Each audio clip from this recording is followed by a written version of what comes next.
హరే కృష్ణ. భక్తులందరికీ స్వాగతం ఇవాళ భగవద్గీత క్లాస్కి. ప్రార్థనతో మొదలు పెడదాం. అందరూ కూడా దయచేసి ప్రార్థించండి నాతో పాటు. ఇంకా వీడియో ఆన్ చేసి ఈ హాఫ్ అన్ అవర్ క్లాస్ మీరు అటెండ్ చేయడానికి ప్రయత్నించవచ్చు. దయచేసి వీడియో ఆన్ చేయండి, భక్తులందరికీ రిక్వెస్ట్.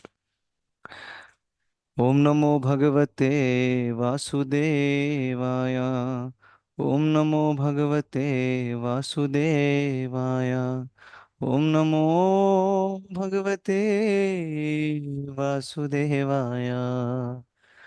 ఓం అజ్ఞానతిమిరాంధస్య జ్ఞానాంజనశలాకయా చక్షురున్మిలితం येन తస్మై శ్రీగురవే నమః. నమో విష్ణుపాదాయ కృష్ణప్రేష్ఠాయ భూతలే శ్రీమతే భక్తివేదాంత స్వామిన్నితి నామినే.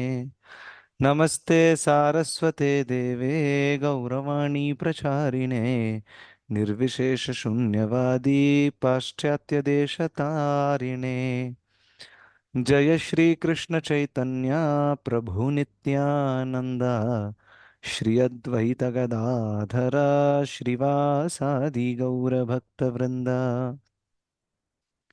హరే కృష్ణ కృష్ణ కృష్ణ హరే హరే, హరే రామ రామ రామ రామ హరే హరే. హరే కృష్ణ. భక్తులందరికీ స్వాగతం మరియు ఏకాదశి శుభాకాంక్షలు అందరికీ. మనం చర్చిస్తున్నది 9వ అధ్యాయము పరమ గుహ్య జ్ఞానము. అందులో ఎన్ని శ్లోకాల వరకు మనం కంప్లీట్ చేసాం గుర్తుందా ఎవరికైనా? పోయిన వారం 9 శ్లోకాస్ కంప్లీట్ అయ్యాయి.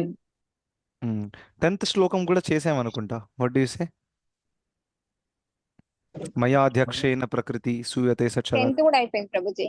ఎస్, 10th కూడా అయిపోయింది. 10th వరకు చేసాము. ఇప్పుడు మనము 11th ఇంకా 12th చేయడానికి ప్రయత్నిద్దాం.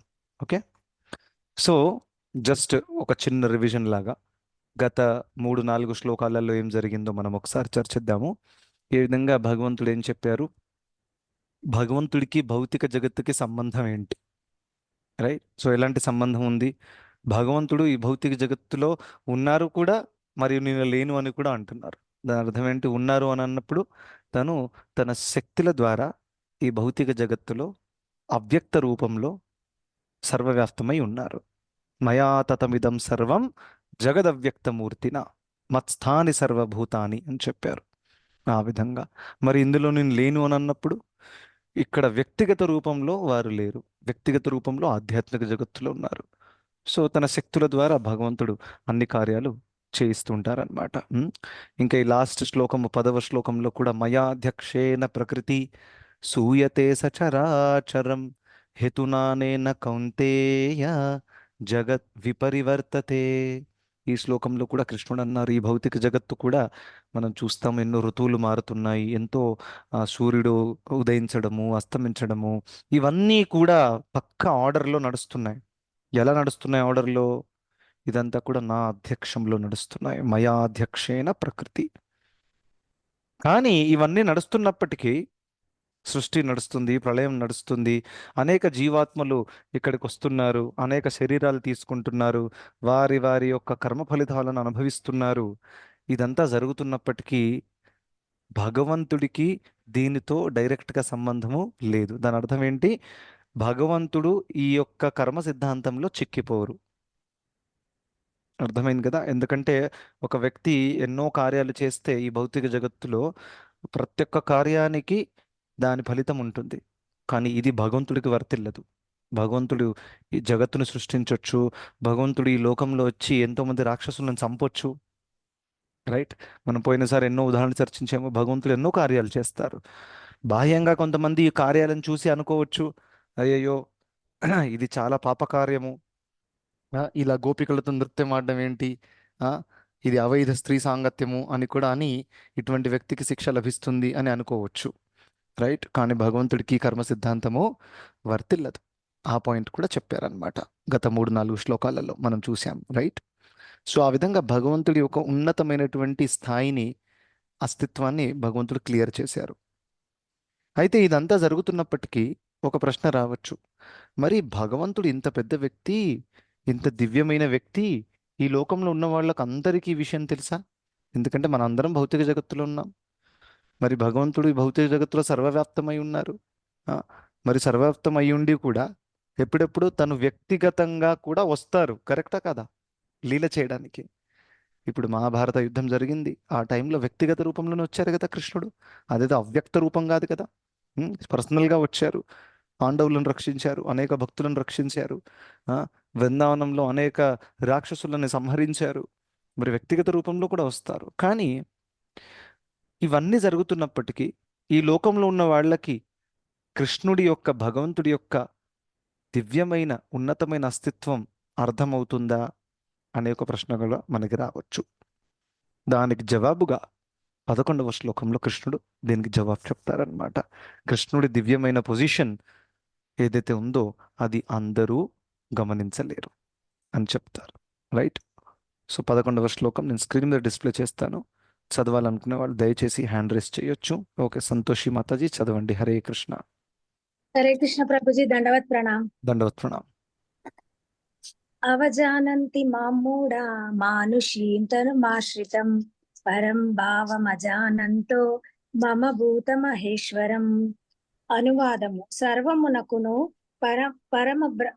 పరమ ప్రభువునైన నా దివ్యత్వమును వారెరుగక నేను మానవ రూపమున అవతరించినప్పుడు మూఢులు నన్ను అపహాస్యము చేయుదురు. హరే కృష్ణ ప్రభుజీ. హరే కృష్ణ, ధన్యవాదాలు. సో ఇక్కడ కృష్ణుడు ఏమని చెప్తున్నారంటే సరళంగా, నేను మానవ రూపంలో అవతరించినప్పుడు మూర్ఖులు నన్ను పరిహాసము చేస్తారు. ఇంకా సమస్తానికి పరమ ప్రభువునైన నా దివ్య స్వభావాన్ని వారు ఎరుగరు అని చెప్తున్నారనమాట. అయితే దాని అర్థం ఏంటి? మ్యాక్సిమం జనాలు ఎవరైతే ఉన్నారో ఈ లోకంలో, ప్రత్యేకంగా ఎవరైతే పూర్తిగా త్రిగుణాల ఆధీనంలో ఉన్నారో, పూర్తిగా మాయా ప్రభావంలో ఉన్నారో, అటువంటి వాళ్ళు భగవంతుడి యొక్క దివ్యమైన అస్తిత్వాన్ని గుర్తించలేకపోతారు. భగవంతుడు ఇక్కడ పర్సనల్గా వచ్చినప్పటికీ, కళ్ళ ముందు ఎదురుగా నిలబడినప్పటికీ వాళ్ళు భగవంతుడు ఒక దివ్యమైన వ్యక్తి, తను పూర్ణ పురుషోత్తమ భగవానుడు అనే విషయాన్ని వాళ్ళు గమనించలేకపోతారనమాట. రైట్. అయితే ఇంకా గమనించకపోవడం పక్కన పెట్టండి, వారు పరిహాసము కూడా చేస్తారు. ఈయన దేవుడేంటి, ఆయన ఒక వ్యక్తి. మనం చూస్తుంటాం కదా, ఈ లోకంలో కూడా ఈ జనరేషన్లో చాలామంది, మోడర్న్ జనరేషన్ కానివ్వండి, కొంతమంది నాస్తికులు కానివ్వండి, వీళ్ళందరూ కూడా అరే కృష్ణుడు రాముడు ఇదంతా కూడా దేవుడు కాదు, వాళ్ళు మనలాంటి వాళ్ళే, సాధారణమైన వ్యక్తులు, కొన్ని గొప్ప పనులు చేశారు వాళ్ళు అంతే, వీళ్ళందరూ కూడా ఈ హిందువులంతా కలిసి వాళ్ళని దేవుళ్ళలాగా తయారు చేసేసారు. ఇటువంటి పుకార్లు నడుస్తుంటాయి అన్నమాట. అటువంటి వాళ్ళని కృష్ణుడు ఏమంటున్నారు? ఒకే ఒక లైన్లో మూర్ఖులు అని అంటున్నారు, చాలా ప్రేమతో. రైట్. ఎందుకంటే భగవంతుని యొక్క లీలలు చాలా చాలా చాలా కన్ఫ్యూజింగ్గా ఉంటాయన్నమాట. అది ప్రాబ్లం. భగవంతుడి కార్యాలు సాధారణమైన వ్యక్తి అర్థం చేసుకోరాదు.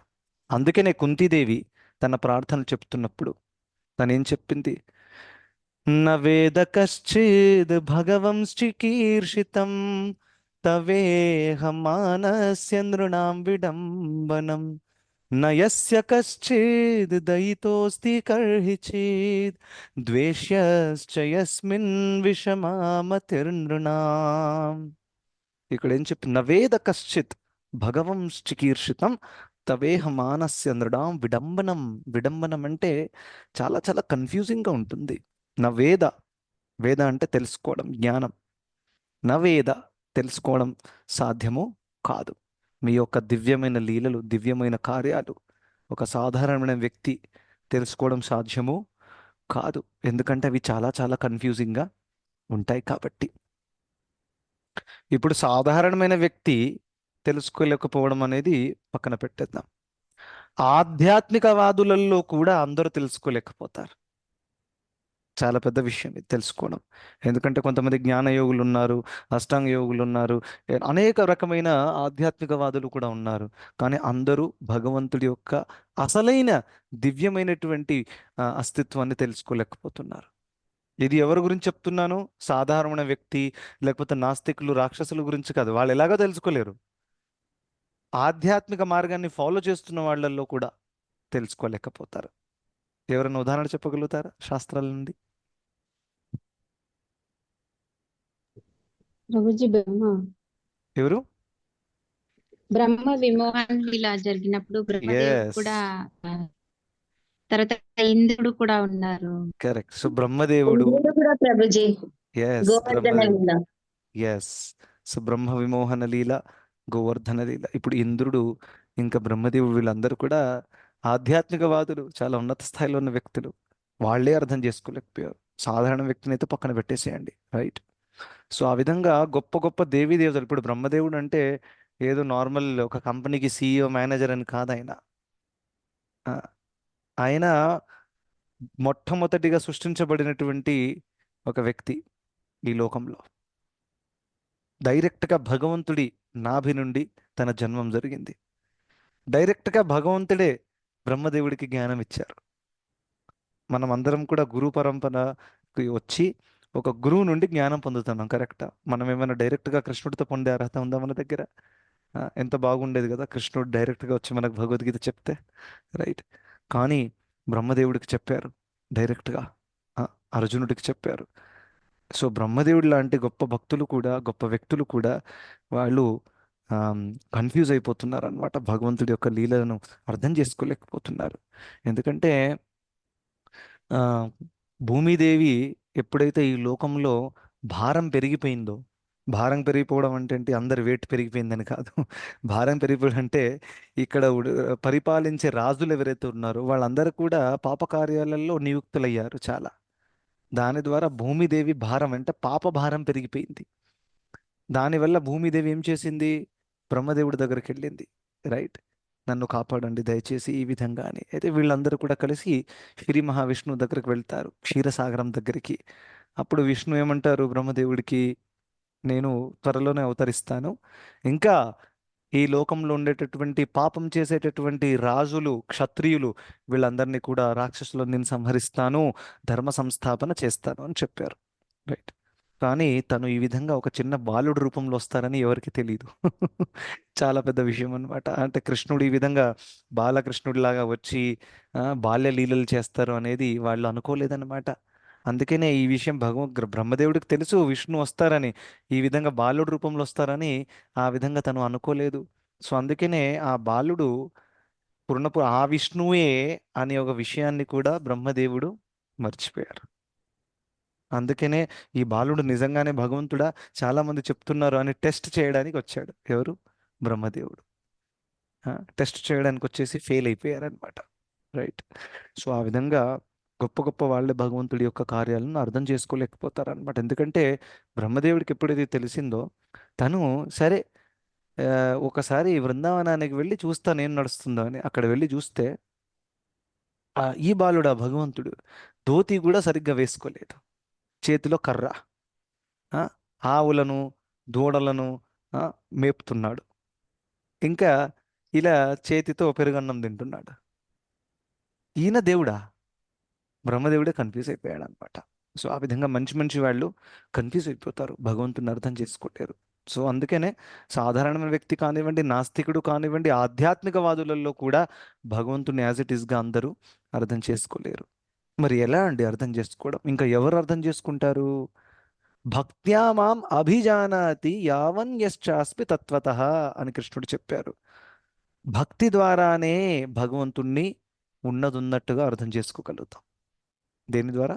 భక్తి ద్వారా, జ్ఞానము ద్వారా కాదు, లేకపోతే తపస్య ద్వారా కాదు, లేకపోతే పెద్ద పెద్ద దానాలు చేసి కాదు. అవి మనకి ఉన్నత స్థాయికి ఎదగడానికి ఉపయోగపడతాయి. కానీ ఆఖరికి ఉన్నత స్థాయికి వెళ్ళడానికి అర్హత ఏంటి? శుద్ధమైన భక్తి, శుద్ధమైన ప్రేమ. అది మనకి కావాలి. అది ఎవరికైతే ఉందో అటువంటి వాళ్ళకి భగవంతుడి అసలైన అస్తిత్వం ఏంటో తెలిసిపోతుంది. ఇప్పుడు కుంతిదేవి మనందరికీ తెలుసు. వారు ఏదో పెద్ద గొప్ప విద్వాంసురాలు, పాండిత్యం ఉంది వేదాలలో, చాలా తపస్సు చేసినటువంటి వ్యక్తి. అలా కాదు, సాధారణమైన మహిళ, కానీ శుద్ధ భక్తురాలు. అందుకనే తనకి కృష్ణుడి యొక్క అస్తిత్వం అర్థమైంది. ఆ యుద్ధ భూమిలో ఎంతో మంది ఉన్నారు. పాండవులకు తెలుసు, అరే ఈ కృష్ణుడు ఎవరైతే ఉన్నారో మాతో పాటు ఆయన పూర్ణ పురుషోత్తమ భగవానుడు అని. కానీ దుర్యోధనుడు కృష్ణుడు ఎదురుగా ఉన్నా కానీ ఏంటి ఈయన చేసేది, ఈయనను కూడా వేసేస్తా ఆ భావంతో అక్కడ నిలబడ్డాడు అనమాట. ఎవడు? దుర్యోధనుడు. సో దుర్యోధనుడికి కళ్ళెదురుగా కృష్ణుడు ఉన్నా కానీ తన యొక్క అస్తిత్వాన్ని తను స్వీకరించలేకపోయాడు. ఎందుకు? భక్తి భావం లేదు కాబట్టి. సో అందుకనే భక్త్యామాం అభిజానాతి అని కృష్ణుడు చెప్పారు. నన్ను తెలుసుకోవడం అనేది ఏకైక మార్గం ఏంటది? భక్తి ద్వారానే. ఉం? సో అలా మరి భక్తి ద్వారా తెలుసుకోవడం అంటే ఏంటి? దీని అసలైన అర్థం ఏంటి? కరెక్ట్. భక్తి, ప్రేమ అని అంటే ఏంటి? ఆ వ్యక్తికి సంతృప్తి కలిగించేటటువంటి కార్యాలు మాత్రమే చేయడం. ఒప్పుకుంటారా? ఒక వ్యక్తి వేరే వ్యక్తిని ప్రేమిస్తున్నాడు అని అన్నప్పుడు దాంట్లో ఏం లక్షణం కనిపించాలి? ఆ వ్యక్తికి ఏదైతే నచ్చుతుందో అది మీరు చేస్తారు. మీకు మీ అబ్బాయి అంటే చాలా ప్రేమ కదా, వాడికి ఏది నచ్చుతుందో అది మీరు చేస్తారు. ఆ, ఇది కావాలి, అది కావాలి, ఐస్ క్రీమ్ కావాలి, చేస్తారు. కష్టపడి సంపాదించిన డబ్బు కూడా వాళ్ళ మీద ఖర్చు పెడతారు. రైట్? ఎందుకు? ప్రేమ ఉంది కాబట్టి. అలా ఇంకా ప్రేమలో సో ఒక లక్షణం ఏంటి? శుద్ధమైన ప్రేమది. మనము ఆ వ్యక్తి యొక్క సంతృప్తి కోసమే ఎల్లప్పుడూ ఆలోచిస్తూ ఉంటాం. కరెక్ట్. ఇంకా రెండవ లక్షణం ఏంటి శుద్ధమైన ప్రేమలో? ఎవరైనా చెప్పగలుగుతారా? ఆలోచించండి మీరు సొంతంగా. అన్మ్యూట్ చేసి చెప్పొచ్చు. శుద్ధమైన ప్రేమ లక్షణాల గురించి మాట్లాడుతున్నాం. వాళ్ళని అవాయిడ్ చేయకుండా ఉండడం. అంటే మనం అప్పుడప్పుడు భక్తిని కూడా నెగ్లెక్ట్ చేస్తాం కదా కొన్ని పరిస్థితులలో, చుట్టాలు వచ్చారనో సమ్ అదర్ థింగ్. ఈవెన్ అంటే మన పార్ట్నర్స్ ని కూడా నెగ్లెక్ట్ చేస్తాం కదా. సో నెగ్లెక్ట్ చేయకుండా ఉండడం కూడా భక్తిలో చాలా ఇంపార్టెంట్. సో శుద్ధమైన ప్రేమ ఇంకొక పాయింట్ మీరేం చెప్తున్నారంటే మనము నిర్లక్ష్యం చేయమన్నమాట. కరెక్ట్. ఎప్పుడు ఆ వ్యక్తి గురించి ఆలోచించడము, ఆ వ్యక్తి యోగక్షేమాల గురించి ఆలోచించడము, అన్ని అవసరాలు తీర్చడము. కరెక్ట్. Yeah, similar point. ఇంకా ఎవరైనా? ఎస్, శిల్ప మాతాజీ హ్యాండ్ రేస్ చేశారు. హరే కృష్ణ ప్రభుజీ. హరే కృష్ణ. సాక్రిఫైస్ ప్రభుజీ, త్యాగం చేయడం. వెరీ గుడ్, చాలా మంచి పాయింట్ చెప్పారు. శుద్ధమైన ప్రేమలో ఒక లక్షణం ఏంటంటే మనము ఆ వ్యక్తి సంతృప్తి కోసము మన సొంత ఆనందాన్ని, సొంత సౌకర్యాన్ని కూడా విడిచిపెట్టడానికి సిద్ధంగా ఉంటాం అనమాట. ఏ విధంగా మనం చూస్తాము, ఒక తల్లి శిశువుకు జన్మం ఇచ్చినప్పుడు రాత్రి అంతా కూడా మేలుకొని ఎంత చాలా చాలా నిద్రపాటు చేసుకొని పిల్లల్ని చాలా చాలా ప్రేమతో చూడాల్సి వస్తుంది. రైట్? సో తను ప్రేమ ఉంది కాబట్టి తన సొంత నిద్రని పాడు చేసుకుంటుంది, సొంత ఆరోగ్యాన్ని పాడు చేసుకుంటుంది. రైట్? అయినా కానీ పిల్లలు చక్కగా ఉండాలి, వాళ్ళు ఎదగాలి, ఆ విధంగా కోరిక ఉంటుంది ఒక తల్లికి. రైట్? సో అది ఒక శుద్ధ ప్రేమ యొక్క లక్షణం అన్నమాట. సో చాలా మంచి పాయింట్ చెప్పారు. ఇంకా ఏమైనా పాయింట్స్ ఉన్నాయా?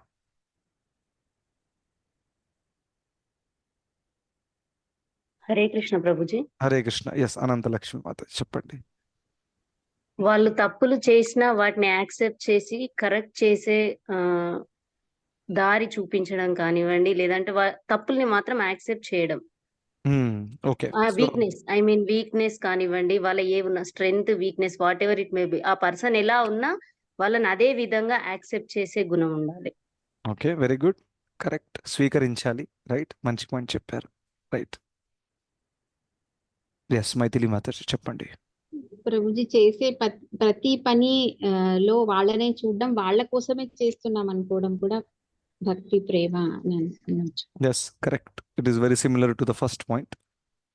కేవలం వారి యొక్క సంతృప్తి కోసం ఆలోచించడం రేయింబగళ్ళు.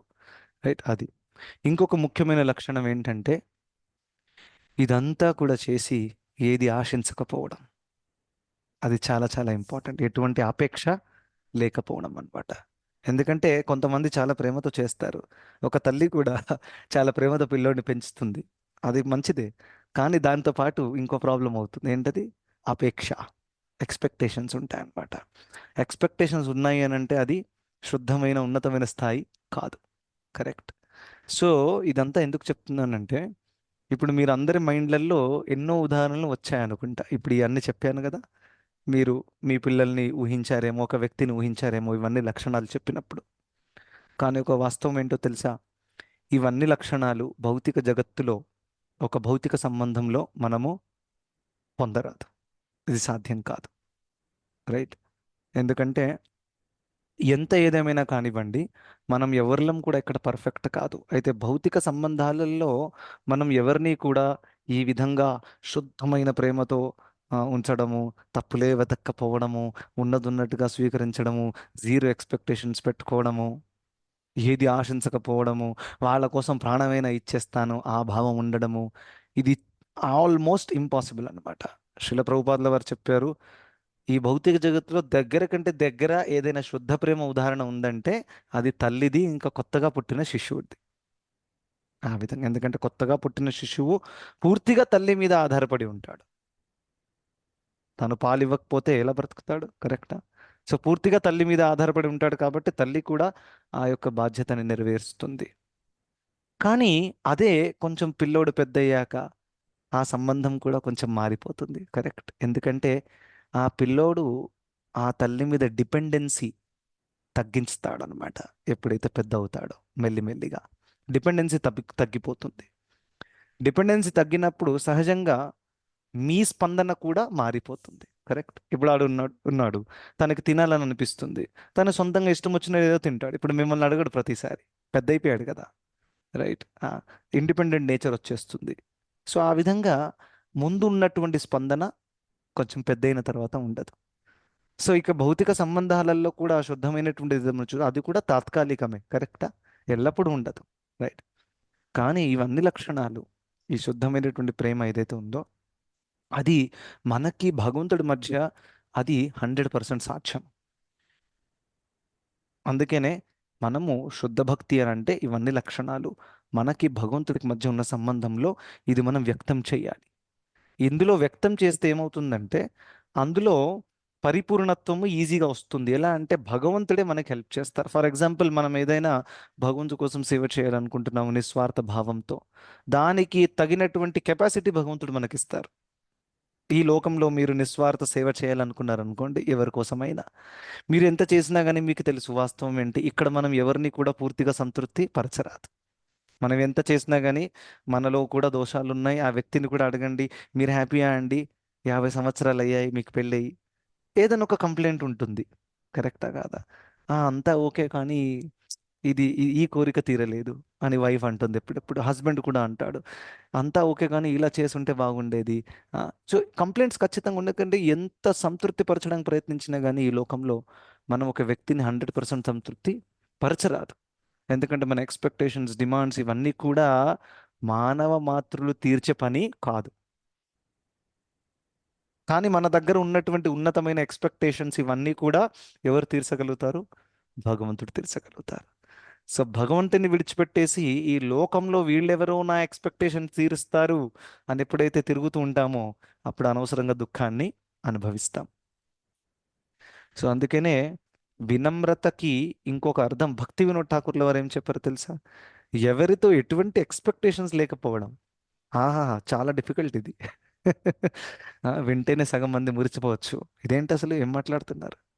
చాలా డిఫికల్ట్ ఎవరితో ఎటువంటి ఎక్స్పెక్టేషన్స్ లేకపోవడం. రైట్. సో అందుకనే ఇది భక్తుల యొక్క లక్షణం అన్నమాట.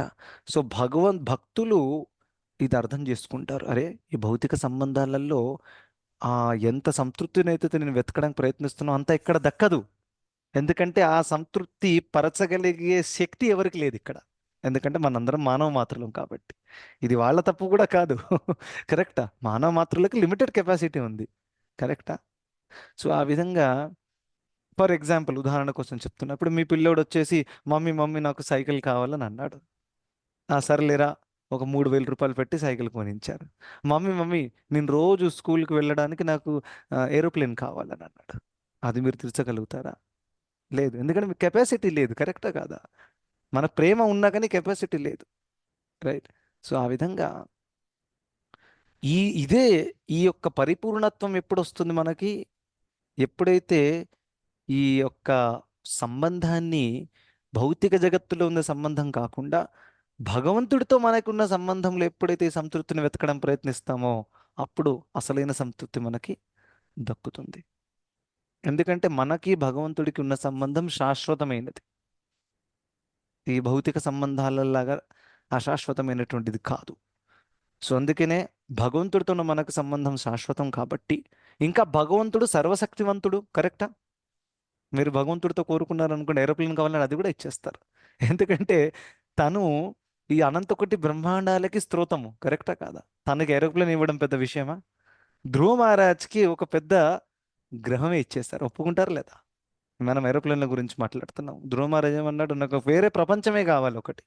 అది ఇలాగే ఇచ్చేశారు. చాలా కష్టపడి శాంక్షన్ చేయాలి, అప్రూవల్ కోసం వెళ్తుంది, మనీ రిలీజ్ అవ్వడానికి వారం రోజులు పడుతుంది. ఏం లేదు, ధ్రువ తీసుకోను, వెళ్ళిపో. డైరెక్ట్గా ధ్రువ లోకానికి ట్రాన్స్ఫర్ అయిపోయాడు ధ్రువ మహారాజ్. సో ఆ విధంగా భగవంతుడు తీర్చాలంటే ఏదైనా తీర్చగలుగుతారు. సో వాస్తవం ఏంటంటే మన అసలైన సంతృప్తి మనకు కలిగేది మనకి భగవంతుడి మధ్య ఉన్న సంబంధంలో. ఆ సంబంధాన్ని మర్చిపోయినందువల్లనే జీవాత్మలందరూ కూడా ఇక్కడ దుఃఖాన్ని అనుభవిస్తున్నారు. సో మనం ఆ సంబంధాన్ని పునర్స్థాపించగలిగితే అప్పుడేమవుతుంది, మనము పోగొట్టుకున్నటువంటి మరిచిపోయినటువంటి ఉన్నతమైన ఆనందం ఏదైతే ఉందో అది మళ్ళీ మనకు దక్కుతుంది. సో అందుకనే భక్తి మార్గం అని అంటే ఏంటి? ఫస్ట్ భగవంతుడితో మనకు ఉన్నటువంటి సంబంధాన్ని పునర్స్థాపించడం. సంబంధం లేకపోతే సేవ ఉండదు, ఒప్పుకుంటారా? ఒక సంబంధం ఉంటేనే మీరు సేవ చేస్తారు, రైట్? సో ఆ విధంగా భగవంతుడు మన యొక్క ప్రభు, మన స్వామి ఆయన, ఉమ్, భర్త భోక్త. ఆ విధంగా మనము ఆయన దాసులం. జీవేర స్వరూపయ కృష్ణేర నిత్యదాస్.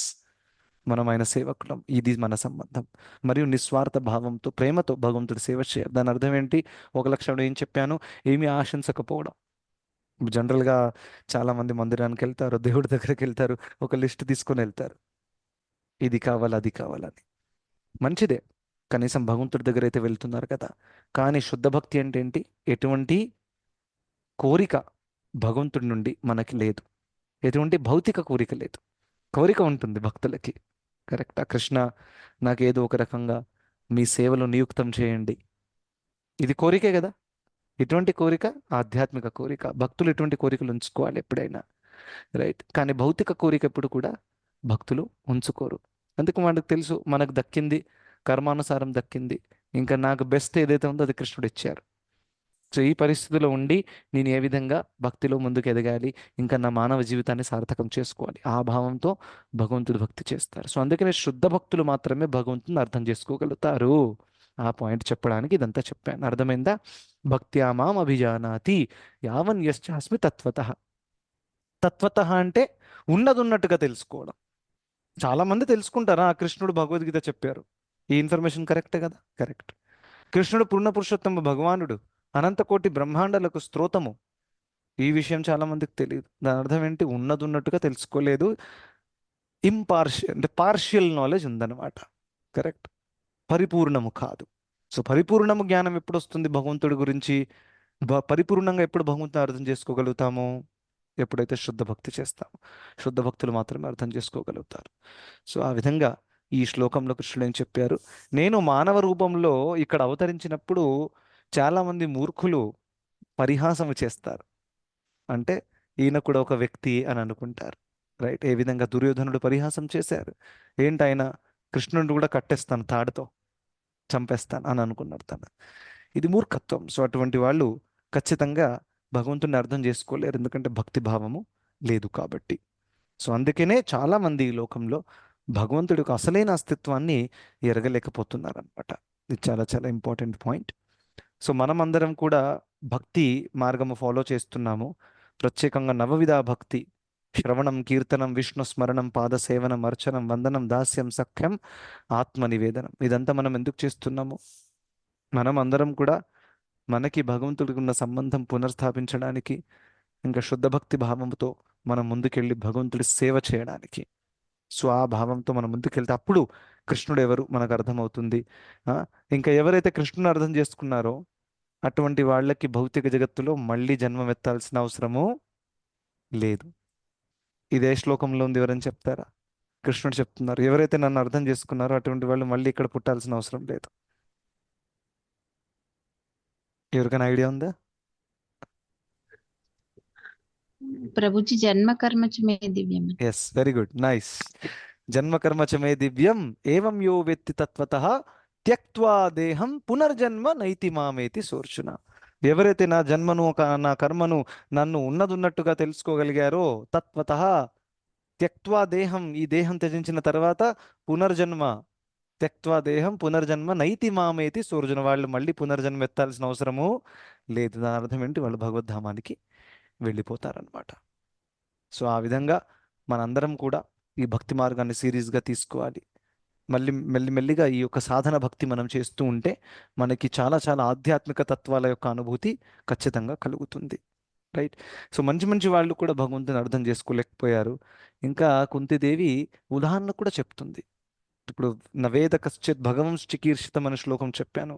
దాని తర్వాత కుంతిదేవి ఏమంటుందంటే, గోప్యా దదే త్వయి కృతాగసి దామ తావత్ యాతే దశాశ్రుకలిలాంజన సంభ్రమాక్షం వక్త్రం నినీయ భయభావనయా స్థితస్య సా మాం విమోహయతి వీరపి యద్ బిభేతి అని చెప్తుంది. యశోదమ్మ మిమ్మల్ని అక్కడ కట్టేసింది కదా, ఏంటా లీల? దామోదర లీల. దామోదర లీలలో ఆమె కోపం మీద మీ వెంట పరిగెట్టింది కర్ర చూయిస్తూ. మీరు ఏ విధంగా భయపడ్డారంటే నిజంగానే కళ్ళు ఇలా వణుకుతున్నాయి, పెదవులు వణుకుతున్నాయి, కళ్ళ నుంచి నీళ్ళు వస్తున్నాయి. ఏం లీల చేశారు మీరు అసలు కృష్ణ.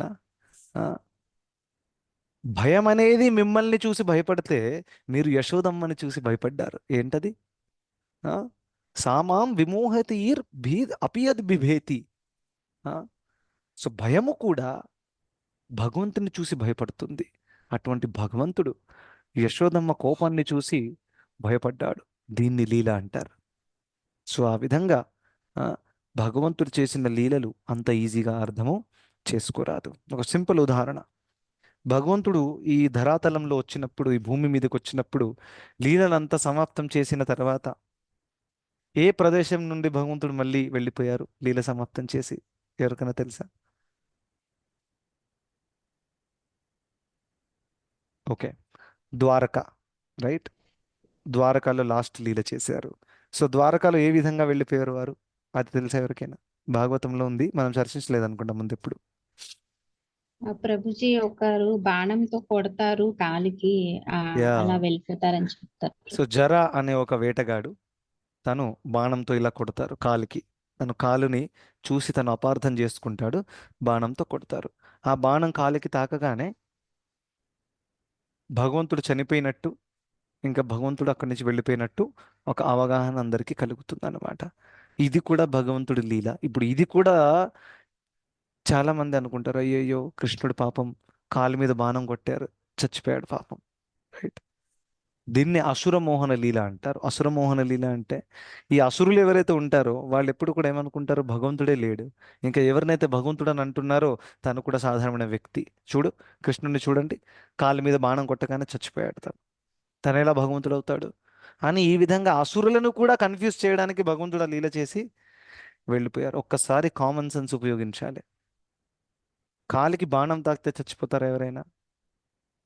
కాలికి బాణం తాకితే కాలు విరిగిపోవచ్చు, రక్తం రావచ్చు, కానీ చచ్చిపోరు. కరెక్టా కాదా?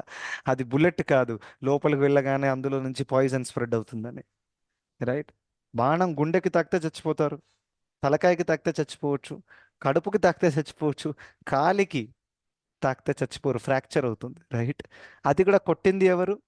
ఒక పెద్ద క్షత్రియుడు, చాలా బాణం విద్య తెలిసిన వాడు కూడా కాదు, వేటగాడు. కరెక్టా? సో తను కొట్టిన బాణానికి ఒక వ్యక్తి చనిపోవడం అనేది సాధ్యమే కాదు. ఇది లాజికల్గా ఆలోచించవచ్చు. సో భగవంతుడు చేసిన లీల అనమాట ఇది. భగవంతుడు అన్ని కార్యాలు చేశారు, యదువంశం కూడా సమాప్తం అయిపోయింది, ఇక టైం అయిపోయింది, నేను వెళ్ళిపోతున్నాను. వెళ్ళిపోయే ముందు కృష్ణుడు ఉద్ధవుడికి జ్ఞానం ఇచ్చారు. దాన్నే ఉద్ధవ గీత అని అంటారు. అది కూడా చాలా అద్భుతమైనటువంటిది. మీకు వీలు కుదిరితే చదవచ్చు, భాగవతంలో ఉంటుంది అది. అది చెప్పేసి భగవంతుడు లీల సమాప్తం చేసి వెళ్ళిపోయారు.